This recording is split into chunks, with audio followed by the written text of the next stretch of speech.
Opam qizlar erkaklashib ketyapti. Nimaga yurishi, gap so'zi mollashib. Nima duam shunda meni ham aytayapti-da bu.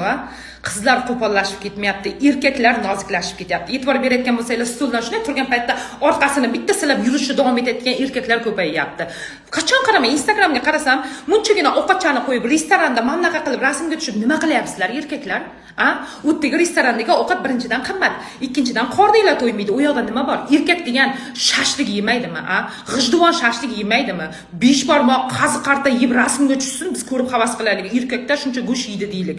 Nima bor? Qizlarni to'g'ri tushunsak bo'ladi. Restoranga dugonasi bilan boradi, boyuvchi erkaklar bor, e'tiborni tortarman deydi. Yo bo'lmasa Instagramga bir nozik joylarda, chiroyli joylarda rasmga qo'yay, bir ko'rganlarni havas kelsin deydi.